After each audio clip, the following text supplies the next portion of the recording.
మరి కాసేపట్లో మీరు ప్రమాణ స్వీకారం చేయబోతున్నారు కదా.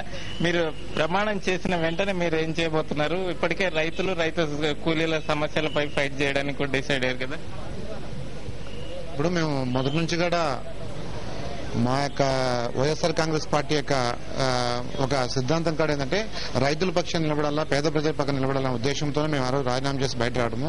మేము ఈ రోజు స్వేరింగ్ అయిపోతానే ఖచ్చితంగా మేము రైతుల పక్షాన దిగి రైతుల పక్షం ఈ రోజు కరెంటు సమస్య అయితే కానీ రైతులు పెడుతున్న ఇబ్బందులు అయితే కనీసం వాళ్ళకు గిట్టుబాటు ధర లేదు. ఇప్పుడు ఖరీఫ్ సీజన్ స్టార్ట్ అయింది, కనీసం వాళ్ళకి విత్తనాలు లేవు, సబ్సిడీ సంబంధించిన ఏమీ లేవు, కనీసం చాలా ఇబ్బందులు ఉన్నారు. వీటిపైన మేము పోరాటాలు స్టార్ట్ చేస్తాము. మొట్టమొదటిగా అదేనా ఎజెండా మాకు.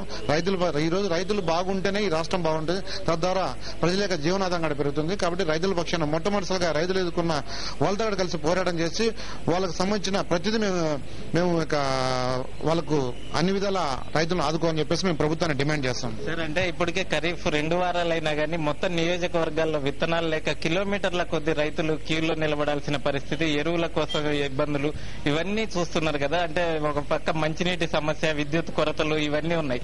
ఇప్పటికే మీరంతా కూడా నియోజకవర్గాల్లో బాగా 2-3 నెలలుగా అక్కడే ఉండి ప్రతి వీధికి వెళ్లిన సమస్యలు ఇంకేమన్నా ఐడెంటిఫై చేయడం జరిగిందా?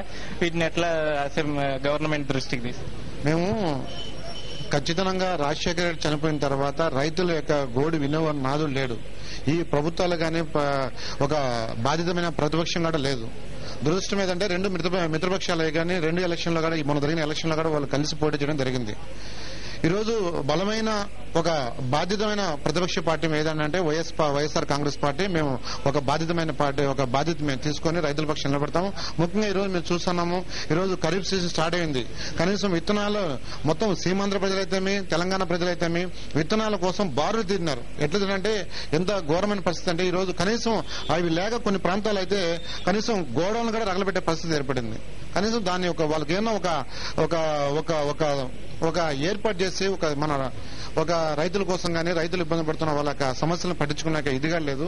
ఖచ్చితంగా ఏదైతే రైతు డిమాండ్ ఉన్నాయో ఈ ఖరీఫ్ సీజన్ ముఖ్యంగా చాలా ముఖ్య భూమి పోషక పడుతుంది ఈ ఖరీఫ్ సీజన్. ఎందుకంటే మనకు మాన్సూన్స్ కూడా ఋతుపవనాలు కూడా ఎంటర్ అయ్యే సీజన్ ఇది.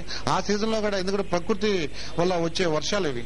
ఈ సీజన్ లో కూడా మనం సఫిషియెంట్ గా రైతులకు వాళ్ళ విత్తనాలు కానీ వాళ్ళకి సంబంధించిన వాళ్ళకి రావాల్సిన అన్ని సబ్సిడీలు కానీ వాళ్ళకి రావాల్సిన డ్రింకింగ్ వాటర్ అది సాగునీరు కానీ అదేవిధంగా కరెంటు కానీ ఎన్ని సమకూలంలో వస్తే రైతు ఈ రోజు అన్ని సమపాలలో రైతులు వాళ్ళు ఒక గిట్టుబాటు కానీ వాళ్ళకి ఒక ఆనందంగా ఇది ఉంటుంది. Okay sir, congratulations once again. ఎమ్మెల్యేగా మరి కాసేపట్లో ప్రమాణ స్వీకారం చేశారు.